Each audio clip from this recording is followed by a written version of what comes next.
going from automated lighting to theater and sport teacher to now successful strategic intervention coach.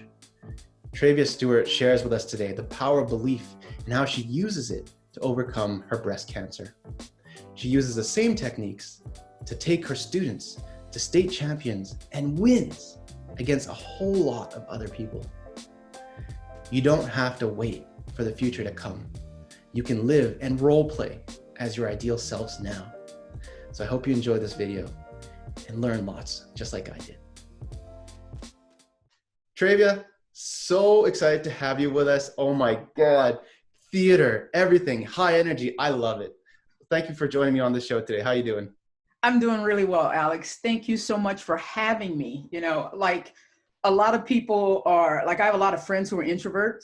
I'm definitely not an introvert. My top core values are love and connection. So thank you for the opportunity to connect with you today. Oh yeah, no, the pleasure is completely mine. So what I would love to do is give a brief bio about who you are. Okay. You mention a few things that I remember and we'll jump right into the questions. Is that okay with you? Absolutely, let's do it. Awesome, great. So for those of you who don't know, Trey is a performance and life coach raised in South Louisiana. She is the youngest of 5 kids who played sports from a young age and then went on to play college softball for Northwestern State University. At Northwestern, she graduated with a Bachelor's of Arts in Speech and Theater. Out of college, she worked for Very Life Automated Lighting, but then realized somewhere during that time, something was missing. She quit that job and applied for a teaching position in East Texas. And on her first day of putting her resume out, she was called, interviewed, and hired on the spot. Ridiculous, right? So Trey taught theater and speech while coaching softball and basketball at the same time, after school, and directing one-act plays at night. It was during the time that she realized that it was theater she wanted to concentrate on. And during her first 3 years of teaching and directing, her acting company and their play qualified for the state competition. Making various trips to Austin as a state qualifier, she finally won the coveted state title in 2005. Yes, that's right. And Trey then moved on to Arizona, where she continued to teach for 14 more years. Her students have gone on to performing on stages around the country, on television screens, as well as in movies. Looking to help serve in a different way, Trey started a business called Reinvent You. She is a strategic intervention trained coach who works with many kinds of people who teach them performance and communication skills to improve all aspects of their lives. It has become her mission to inspire and change the lives of thousands of people, helping them reinvent themselves into the person they always dreamed they could be. So without further ado, Trey, if you don't mind, are you okay with that bio? Was that good? Absolutely. Thank you, Alex. Awesome, awesome. Let's get started. Okay. So this whole concept of strategic intervention coaching, what is that exactly? So basically that is a branch of, so I've always been enamored with Tony Robbins. And so when, you know, I followed him, I've never attended one of his live events. I've always wanted to, but I followed him. I followed his teachings. You know, taking massive action is the way to go. You know, it's one of his models that he lives by. Well, he and Chloe Madanes started robbins-madanes coaching. And Chloe Madanes has a daughter named Magali Pasha, and her husband, Mark. So strategic intervention is like you have robbins-madanes training, and strategic intervention is like a branch of that coaching. And so what I loved about being trained by them is that they were so hands-on. It's like, along with Tony Robbins like basically follows a formula. With this situation, I can give you 5 different steps and you can pull anybody out of depression. You can pull anybody out of having suicidal thoughts, you know. So basically, it's always a plan for everything. Well, with strategic intervention, I'm trained with advanced relationship coaching, and that's a specialty that Tony Robbins and Chloe Madanes didn't offer. But I find that I absolutely thrive. Again, my core value is core love and connection. So I think we were put on this earth so that we can connect with other people and love each other. And I feel like we come alive when you know that someone else has your best interest in for you, and that you can wake up next to someone in the bed and just have somebody, be the light of your life. I think that's what love is all about. And that's what life is all about. And so strategic intervention, advanced relationship coaching is a matter of, okay, so there's a set of skills, a set of techniques and methods and strategies that you can look at. Like, for instance, if it's a matter of, oh, okay, this couple isn't communicating well. Well, I've been trained for 24 years in communication and how to strengthen those things. But there are also ways to get couples as well as individuals in touch with themselves to heighten that level of self-care, to find more passion in a marriage. So the strategic intervention is there's a strategy for every single problem that you could encounter. Nice, nice, wonderful. And so, I mean, you have probably a smattering of types of people that come to you, right? What are the ones that usually, I guess, thrive using this kind of technique or this kind of coaching method? Do we have to have some sort of prereqs, or can just anybody come and find you? Anybody can come and find me. I don't think there ever needs to be a prerequisite, but I find that, which is so funny, all of my clients right now are male. I feel like for some reason, the males resonate with me. And I think because, there's a lot of, I have a percentage of that masculine energy, but being a female, I know exactly how women think. And so possessing a percentage of that masculine energy and being a female, I think really, really brings the men to my way, so that, it's kind of like getting both at the same time. And then it helps with role playing. And so yeah, I can help anybody. We can talk about, accountability. We can talk about how do I increase communication. I have a couple clients right now that just want more friends. Like, they want to be able to talk to anybody there is. I can go outside on the street and talk to a rock. I can find something interesting to talk about, but I don't recall a time when I've ever been shy. Yeah. So any person that comes to me where I feel like, you still have to mesh, you still have to match. I still have to feel like I can serve that person in essence of transforming their life for the better, or the relationship. And then we form that bond, we form that connection, and we work together. Right. I love how your values of connection and bond and relationship buildings, not only your core values, but the values that your clients bring to you as well. And I guess that plays into whole, the alignment between you and them, and that resonance between, your work together. Absolutely. And so I'm curious now, you're passionate about reinventing you. Right? You are leading a movement here. You're taking people from point A to point B. Why are you so passionate about all that?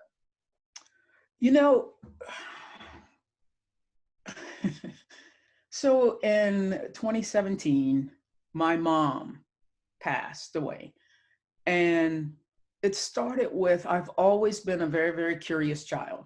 And from, when people die, they become angels. Before my mother died, she said whatever came out of her mouth, whether it was nice or whether it was rude, right? And so I always wanted to know stories about her and my father. And so I would ask things like, my dad, fought in the Korean War. So one time I said, Mom, my older sister, they found some letters that my dad typed you when he was in the war. Oh, can you tell me about that? Tell me how you guys met. And, she'd be like, oh, quit. Don't ask me all those stupid ass questions. I don't have time for that. You got better things to do. You better get your ass out here and go to work, that kind of thing, And so again, in the moment you're offended, but now I just love telling stories about her. So she lived to be 85, and she was always a person who read her Bible from morning to night. And she only read Psalms. right? She never deterred away from that book of the Bible, just Psalms. So one day, about 6 months or so, I asked her and I said, Mom, you have lived 85 years on this earth. What are you the most proud of? And she goes, what are you talking about? Why are you asking me so many questions? You're too nosy. And then she just went off and off and off. So I just persisted. And I said, just tell me one thing, even if it's not having 5 kids, what is the thing that you're the most proud of? What is your biggest accomplishment? And then she finally said, I don't know. I went to work. I put food on the table for you guys. You always had a place to stay. I guess that's it. And so I turned that question back around to myself. And I said, okay, let me see if I can come up with 10 accomplishments in my whole life.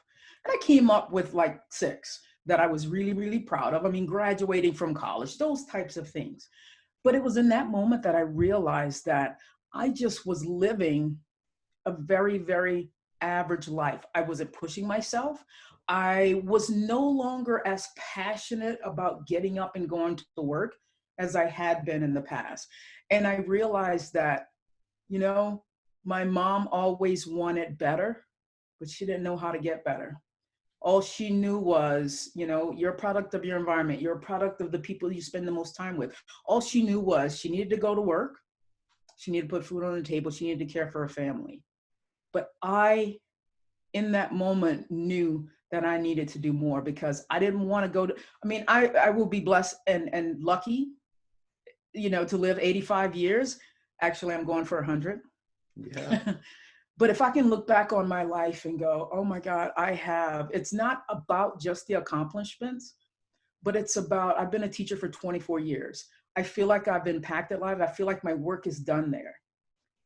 I feel like I have a second chapter that's already started where I want to impact the lives of 1,000 people. So in order to change careers, in order to just take on different challenges, I have had to reinvent myself. I've had to acquire habits. I've had to work on a different scale. I've had to be, more obsessed about what it is that I want to do, the difference that I want to make on this earth. So when I close my eyes and take my last breath, I will not take my dreams to the grave with me. So that's why I've wanted to and have gone through the process. And I'm still reinventing myself. I hope to do that until I close my eyes. Yeah. Wow. That's an amazing story. And your mother, to be quite frank, she's so lucky to have you, someone ask that question. I'm sure you talked to her about what she did and brought some light to that, right? Absolutely. A lot of people like to dismiss these small wins. Yeah. And yet to us, they're huge feats, right? They are. Putting food on the table, raising the kids, coming home to a warm house. Like they sound simple, but she's so good at it that she kind of dismissed it and said, oh, that's it, right? Yeah, she did. She certainly did because, that's all she needed to do. That's all she felt like she had to do. And she did her job. Right. So, yeah. Cool. Yeah. And so throughout this process of reinventing yourself, right? Mm-hmm. Are there any stories in which, or maybe hero's journeys that you could share with us, or experiences that you found yourself going from, the old you to the new you? Oh my goodness. Absolutely. So a huge way that I am still reinventing myself, which I think is so important. And I just didn't know what effect it was having on me until I was diagnosed with breast cancer in January of 2020. And before then, for years, when someone said, oh my God, I have a backache, and they go to the doctor and it's bone cancer. Well, then I wonder, well, does my back hurt? And do I have bone cancer? And then someone is like, oh my God. And it's like, oh, I found a lump. What is it? So, and, I would pass this hospital. It was like MD Anderson on my way to work every day. And I would not look at it because it was like, oh, don't look at that, you're going to turn to stone. Don't look at that, you're going to get cancer, that kind of thing. And so I really believe that I have always been afraid of getting sick, mainly of getting cancer. which is why I am such a believer in your subconscious playing such a role, you know? And, if you don't mind me bringing up the fact that I did a session with you and you helped me overcome that demon, that Inez person, who I felt like was talking to me, was giving me all this negative chatter, that was created based on stories that I was telling myself. And so I realized that I had more control of my thinking than I realized. I'm not my thoughts. I'm just a thinker of those thoughts. And so coming through that cancer journey, I think everything absolutely happens for a reason. Because again, I'm theatrical, I can go dramatic. So the second when, she's like, oh my God, it's carcinoma. The tears roll down and I'm like, oh God, it's just you. And, you try to contain yourself, but you automatically think it's the end of the world. And then I said, okay, I got this. And so it was an early stage because I tell you what, I use every bit of my insurance. I go to the doctor. If I feel like I'm sneezing one too many times, I will go. And so the journey of breast cancer just came along just at such a perfect time. And so because I was always a very, very positive person externally, but I had all these negative thoughts. So the reinvention came through when I said, okay, I got this. I'm the thinker of my thoughts. And if I'm the thinker of my thoughts, I can change those thoughts. So gradually I started replacing all those thoughts. So it was my gynecologist who first delivered the news. And, she said, it's cancer, it's carcinoma. And so now when I replay that story in my head, like, she looks at me and says, you've got this. I never hear that other sentence anymore. She says, you've got this. And so coming through that journey has been probably one of the best things that's ever happened, because it made me appreciate my health. It made me appreciate life. It made me appreciate waking up, having air in my lungs. And it was just a nice little reminder that we're just not all guaranteed to be here tonight, or tomorrow. And so I think we could all use some friendly, maybe not cancer, but just friendly reminders that it's never too late to do something different. It's never too late to reinvent yourself. It's because I also had that urgency. Oh my God, is it too late? No, it's not too late. This is a perfect time. I'm in the perfect place to do these things. But it took me a long time to get there because I fought, have I waited too long? I fought that for 2 or 3 years.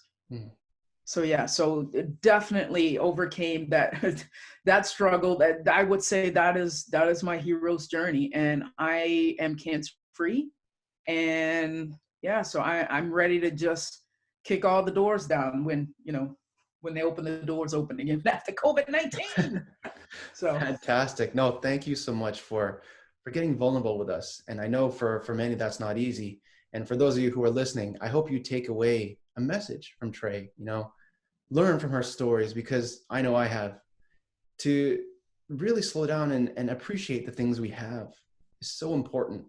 Right. And to know that it's never too late to reinvent ourselves, Absolutely. So throughout that whole entire process, now you come from a theater background, you come from sports, you come from a really cool background. Okay. It's probably why I'm so intense all the time. I want to know if you somewhere along the way picked up some techniques or mindsets that you could offer to the audience today that maybe they could take on themselves and slowly, gradually incorporate into their lives. It's kind of a little bit of all of the above. It wasn't until I started reinventing myself and doing the work on myself that I realized that most of my life, I didn't think I was enough.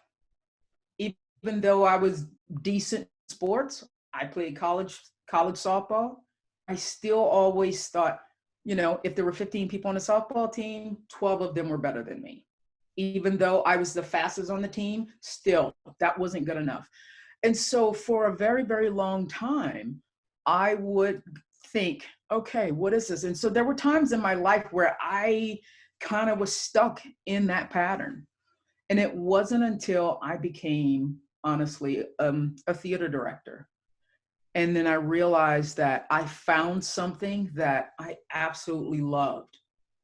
And one act play became my baby. And so it was like, okay, the first year we competed, well, you go through like 6 different levels. It's zone, district, area, regional, state, blah, blah, blah, blah, blah. You're competing against like if you're a 2A size school, you're competing against all the 2A schools in all of Texas.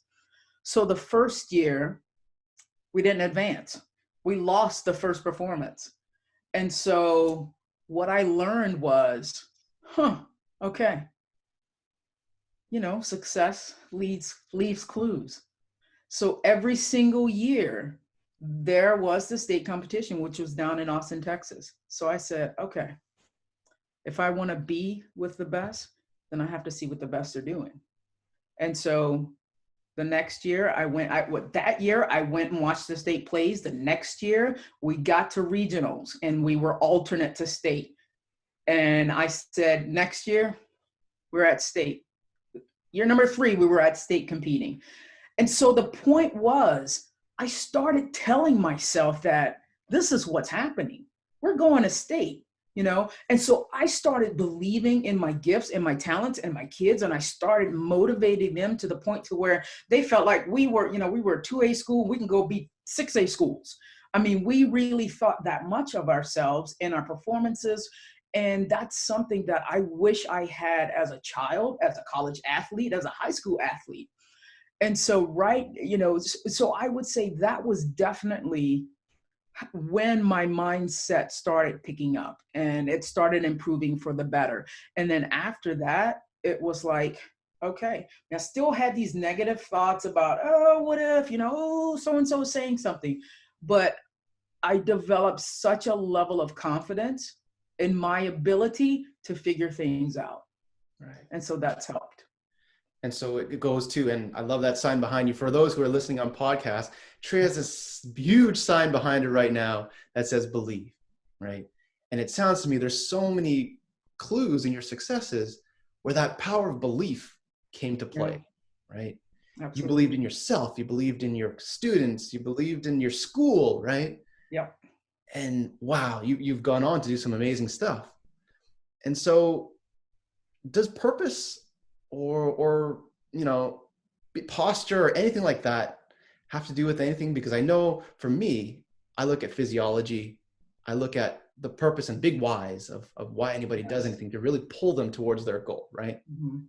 For you and your experience, could you maybe, does that incorporate into your training, the way you work with kids, and how does it help them? So absolutely. At the very beginning of the year, we do it twice a year. We do it in August and we do it in January. And this is what I do with my coaching clients. So with my students, what I would do is go, okay, I need you to figure out what your big vision is. What is that vision? We do these exercises to where, it's a theater, it's a little black box theater. So I turn down the lights real low, put the blue lights on, and then I put on like some meditative type music. And what I've always loved is talking them through the process. And so I will talk to them about really, really setting big goals. Don't just be, okay with showing up to class every day. Don't be okay, if you audition for the show and you're third tree from the right. No, let's go for a supporting role with speaking lines. Let's go for the lead role. And so I also have some students in my class who want to be behind the scenes. So every person sets a vision, a goal, an objective, their purpose, something that they're working towards each semester, because it could change in January when the second semester starts. And so I like to apply benchmarks sort of like, here we go. We've hit the first benchmark. And did I audition? Yes, but I didn't get the role I want. So what's the next thing? What are the actions that you're taking in between? So it's not just, oh, I'm talking about this and it's just all talk. No, what are the actions? What is the plan that you're having? So I think having a purpose and having intention in everything that you do is so vitally important, because so many times we can just lose out on moments. I've had students who said, I just had no idea. Had I tried harder, had I prepared better, I just would have done better. And now I feel like this whole semester is wasted because I didn't get the role that I wanted. Now I don't have any speaking lines, and now I'm blah, blah, blah, blah, blah. So yeah, having purpose, just, and purpose in your life, intention when you get up every day. So not just with my students, I use purpose every single day when I get up out of bed, and so probably about once every 2 months, I will do, what does my perfect day look like now? And as a matter of fact, and let me tell you a story about that. So I've got some C7 stuff going on in my neck. So I had just done my perfect day. This is what I want. And so what I do is I go through and go, how can I really make this happen? How can I make sure I'm doing the bulk of this? I think we were talking about one time about the 16 things that Sean Stevenson says, you do 4 out of the 16 things. Well, I look at it as my perfect day. If I do at least 50% of those things, it's a great time. So I'm highly claustrophobic, okay? I have had numerous MRIs. Well, and I've also, started an MRI, got so claustrophobic because I opened my eyes, because it's literally like, it feels like the deal's right here. So not that I've ever been in a coffin, but it feels like you're in a coffin, right? That you can imagine that's what a coffin feels like. So I had an MRI a couple days ago, and I knew, close your eyes, and it was a little rickety. So when they're rolling me in there, I could feel, and then my arms started touching, and I could feel, oh, okay, this is not going to be good. And then something else touched, and then my eyes opened. And so I immediately panicked. I was pushing the little thing. I need out. I need out. They got me out, and I was like, well, this is insane. You're acting like a crazy person right now. And I realized it, and I was like, none of that crap that you're thinking is true. Mm-hmm. So, see the thinking for not being true. And so I said, okay, now I did ask for a towel to cover my eyes. So even if I did open them, but then I went through that MRI for 45 minutes and thought and visualized my entire perfect day. And so the tools that I use is, those thoughts. Was I in a coffin? No, I was in an MRI machine that was going to help, the doctors figure out where the impingement is. This is for my benefit. And telling myself that I was in a coffin and this was it was just asinine, So using the power of visualization, the power of, I'd rather think about this than that, is really, really a good tip, a good tool that anybody could use at any moment. Right. And for me, myself, actually, I'm a true believer of where focus goes, energy flows, right? Yes. And where energy flows, it expands. Absolutely. So in your case, love that. When you're looking at, being in a coffin, the more you focus on it, the more it becomes real, right? Yeah. So true. Right. And for you decided, and you had that right of mind, the awareness to say, I don't need this right now.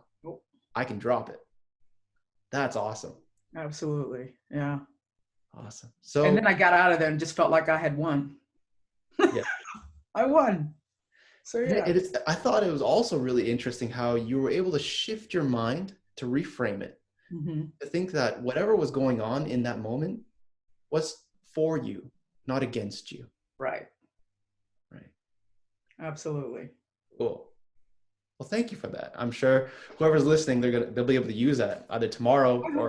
I hope so. Yeah. I mean, I use it probably several times every single day. Yeah. About the least little thing. Okay. So yeah. Now, as we're talking and the techniques and all that, I have this burning sensation to ask this one question. Okay. What is the secret to getting to states with your team and your students? I don't know if it's a secret, but I asked when I wasn't advancing, There were critic judges who were like, you know, it was like, okay, they choose the winning play and they rank you. And so I always ask, because we got critiqued. And then so, you know, they kind of sugarcoat it with the kids. So I remember the very first time that year too, I went up to the judge and I said, can you please tell me like the honest truth as to why we're not advancing? And he did. And he said, just didn't believe you. I was like, okay. He said, your students were walking to the edge of the stage and they were just delivering lines. He said, I didn't believe them. Wow. And so that started my journey of becoming the character. I don't, you know, directors are different. You can, you know, some directors are proponents for becoming, like really feeling when you step into that rehearsal, you are that character until you leave that building. You know, there are some which is a part of method acting. There are some famous actors who believe in that, you know, like one of the not so great examples was when he played the Joker, Heath Ledger. Total method actor, but sometimes method acting can put you so deep in the character to where you take that character home with you. So you have to also learn when to turn it off.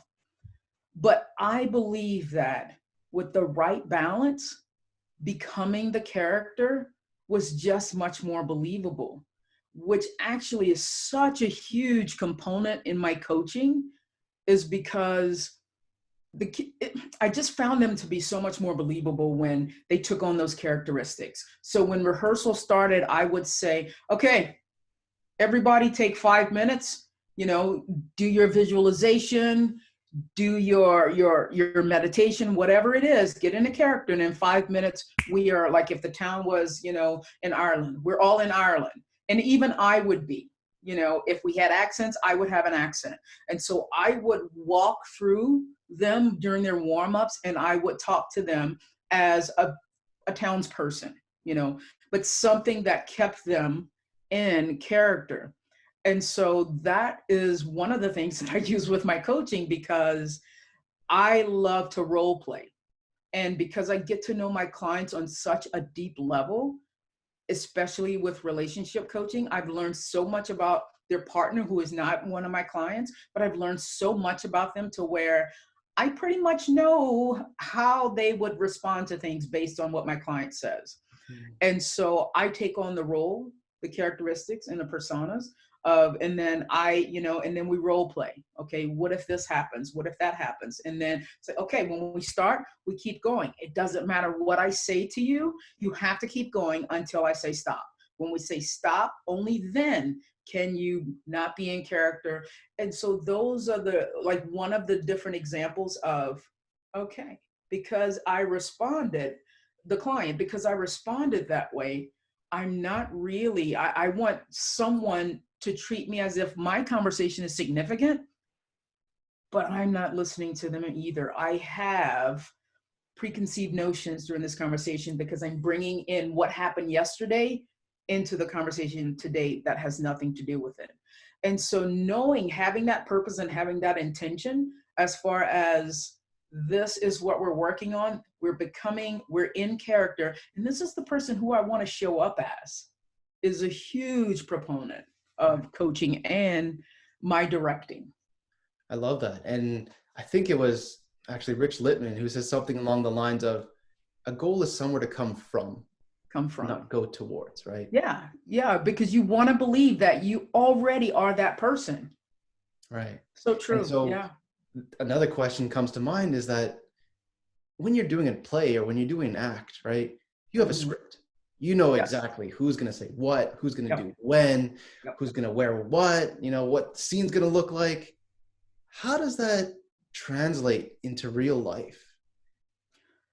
So I believe that each person, like, you know, when we walk through our lives and we don't have a plan, don't have purpose, don't have intention, we just become reactive to all the things that are happening. Like, for instance, my mom didn't plan things. So, you know, she was an insurance agent and then she kind of did like some little home health kind of stuff. So life happened to her for 85 years. I believe that we can all create the life that we want to live, right?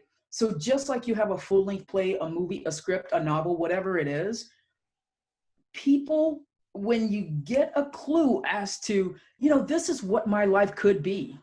And if I see my life at 100, okay, how did I get there? What is that grand vision of what my life looks like at 100? Well, I'm sitting in a house that is made of nothing but glass, and I'm overlooking the water, and, I can jump right into the water, maybe you're in Fiji or something. But you don't just wake up and have that. And so now we're creating that grand vision. Oh, I'm surrounded with grandkids. Oh, I have, a house cleaning, service that comes over. I have whatever, a Porsche, and whatever it is, whatever that life is, then now let's backtrack. How did he get those things? Who was the person that he had to become? So I'm a firm believer in creating the life that you want to live. But I mean, it takes, you got to think about, well, what is it that I want? A lot of people, like, here's an example, right?